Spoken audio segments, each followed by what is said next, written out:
been a couple months since I worked on this project, really. It's September 25th right now. I got another week of vacation, so I'm gonna get back on it. Yeah, it's been a while. I've been focused on deer, okay? I haven't been totally procrastinating.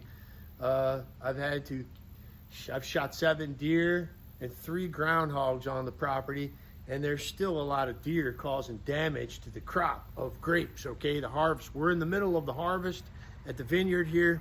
I mean, it's like, I guess 3, maybe 4 football fields of vines, okay? And they're chowing down in there, and it's my job to dispatch. Once they get inside the deer fence, and we have a major gap in the deer fence because construction's going on a new winery in the property, so a lot of deer have been getting in. So anyway, we've been eating a lot of venison lately. I've been giving it away to parishioners, former parishioners, the farm owner, and then we've been eating a lot. I have an Italian priest with me right now, Father Mattia Cortigian, and I'm telling you, he can cook like nobody's business. Awesome. So he like marinates it in wine and different herbs. It's incredible. All right, so I have managed to, get the new engine. I sent the old engine back to the company as a core. Otherwise, it's pretty much sat here. All I've done is I had to press on the crankshaft or harmonic balancer or crankshaft pulley. So that's installed. This is the remote oil cooler here, and the exhaust manifold on the driver's side. And this is the engine mount on the driver's side. So I got that side mostly done. The passenger side still needs to be done. This is an exhaust manifold. Okay, so this is attached to the head, the back side of the heads. And this is how your engine exhales. So the intake is like how your car inhales or breathes in air through that big wedding cake thing that sits on top. And then air is sent into the cylinders, okay? And then after combustion, the exhaust valve opens and allows the car to exhale. So it's collected here and sent out the exhaust pipe through the muffler and out the tailpipe, okay? So anyway, I gotta install that. It's made in, looks like it's made in China. This is the motor mount, okay? So this is gonna bolt up to the block. This is what is gonna be mounted up under there on both sides of the block, and then sits down into the K-member. It's what I call it, I don't know, the engine support, okay, cross member. And so these studs will go through these slots, and then you bolt it nice and sweet. And it's got a big old piece of rubber in here. Every car engine has what's called these engine mounts, okay? And they provide dampening for the motor, okay?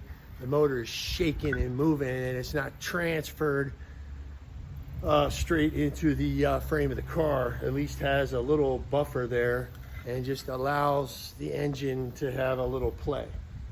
All right, and they look like they're in pretty good shape. So anyway, I got a lot to do, folks.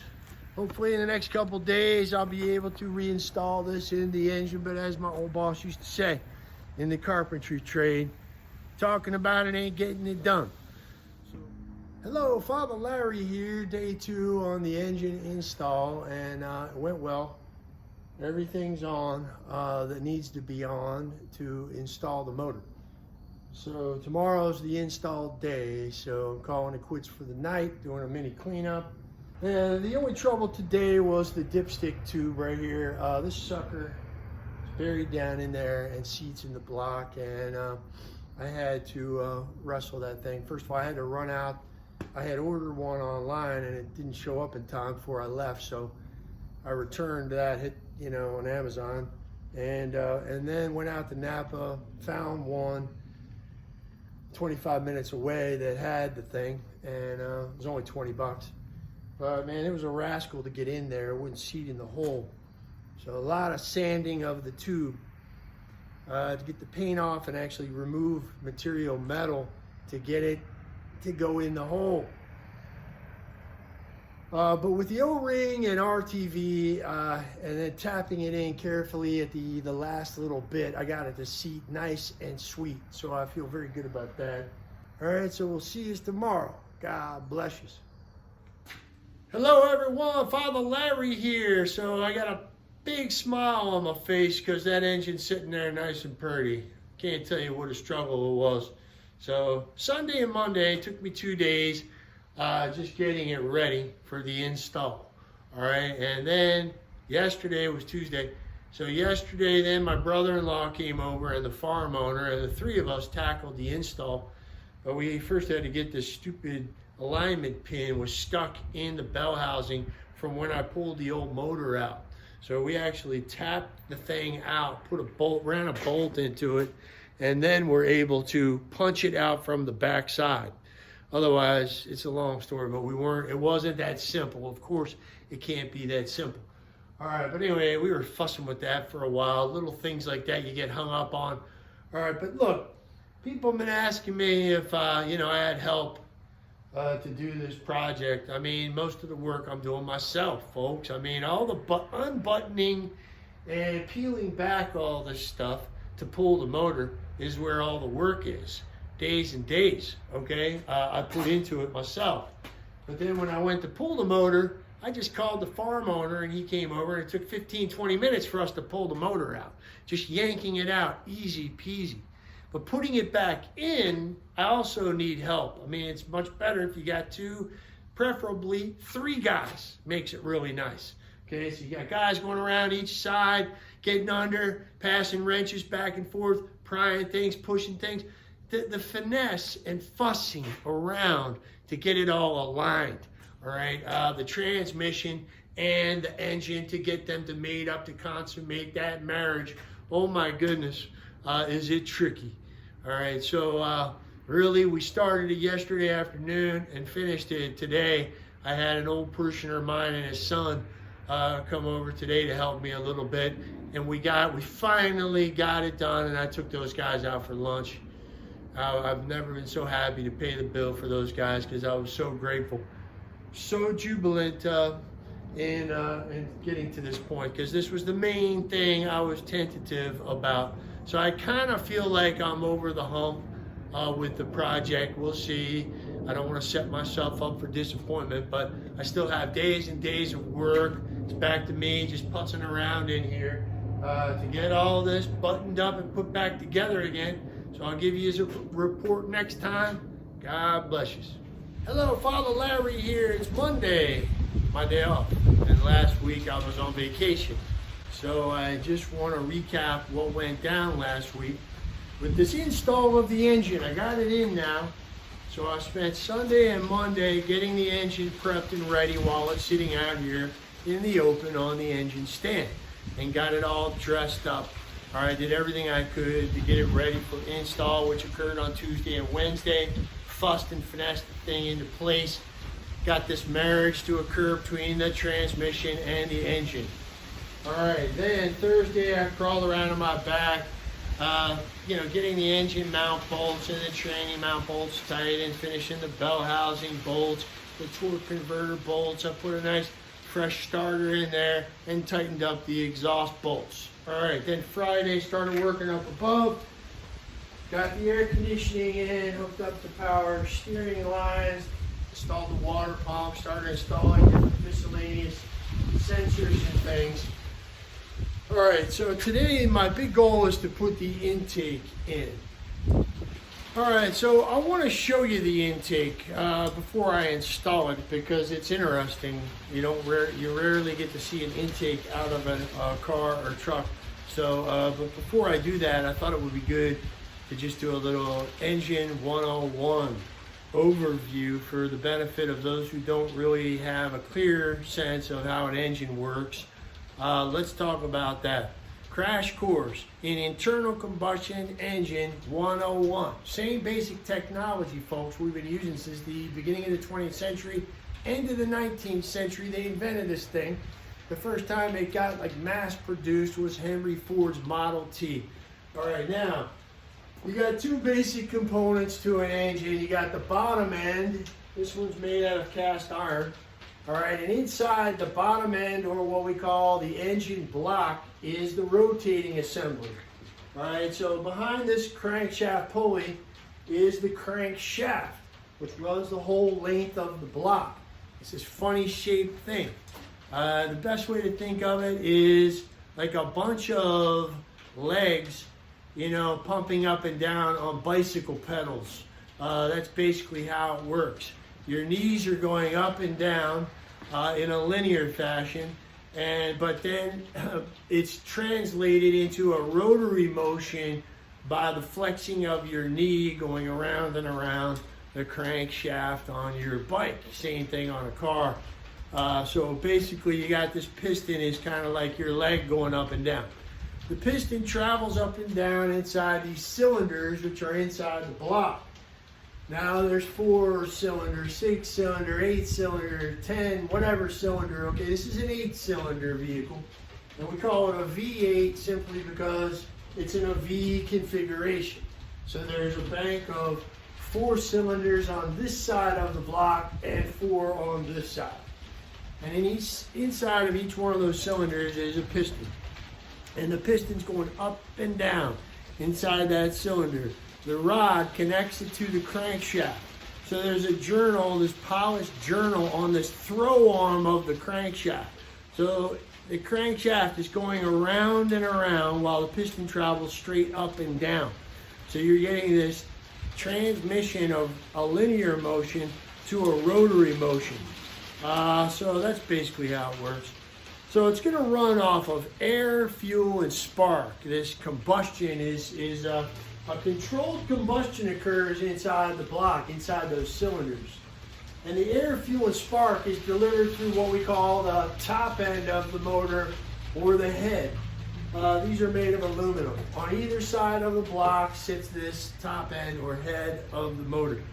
And there's valves that allow air and fuel into the cylinder at the proper time, and then a spark is delivered at the right moment, and then also an exhaust valve that lets spent gases out. So let's just run through the 4 strokes of a basic internal combustion engine, a 4-stroke engine, okay, which is what y'all are driving every day.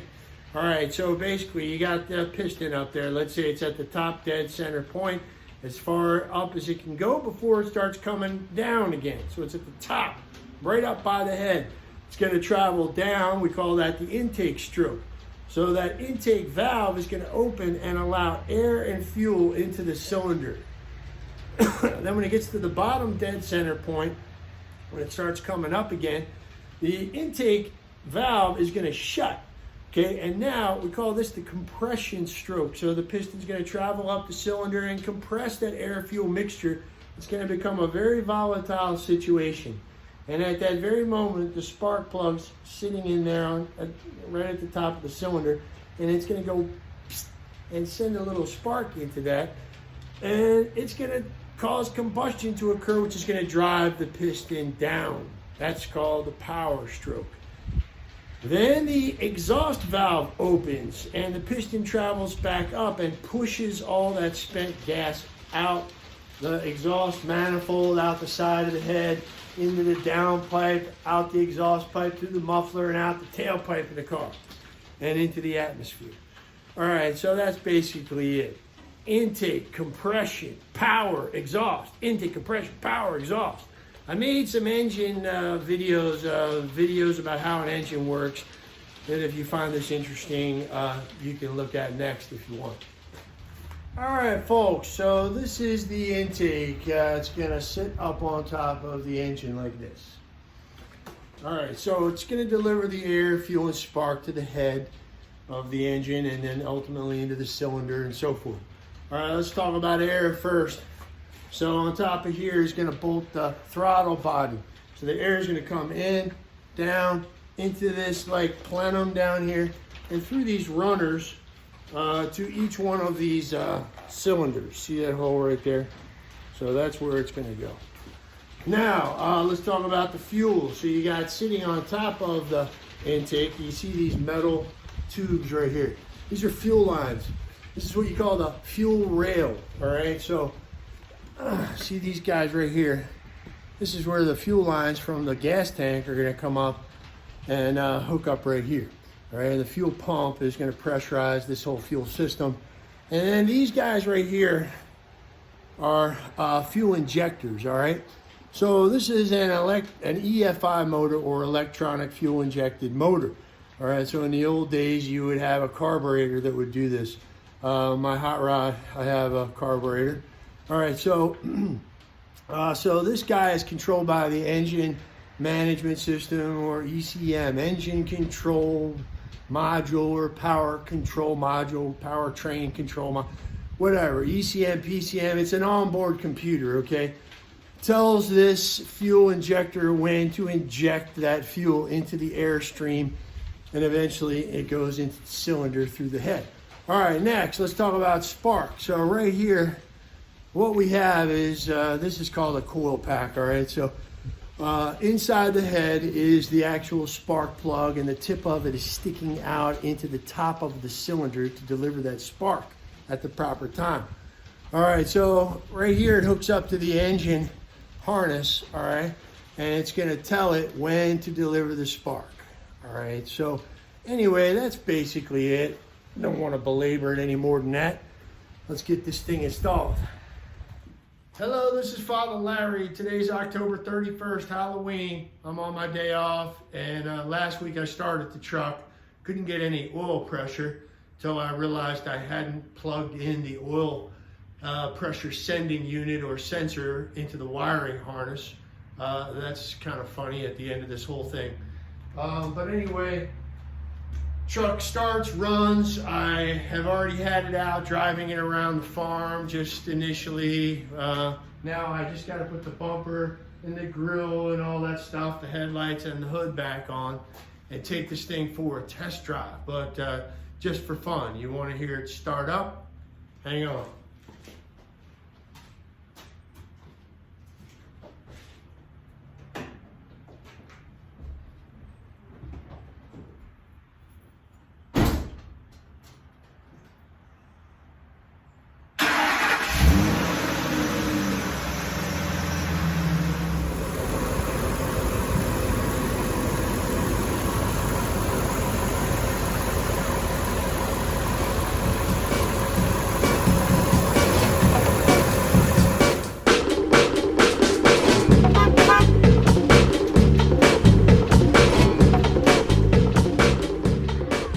Hey everybody, thank you for watching all these videos, and this is the completion now of the engine swap project on the F250. So very relieved and happy, and I'll hand it back over to the farm owners next week. It belongs to them. I did this as a favor. I am eternally grateful to them for allowing me to hang out on their farm. So I learned a ton from this project, and I hope you did too. So Father Larry Young signing off. God bless you.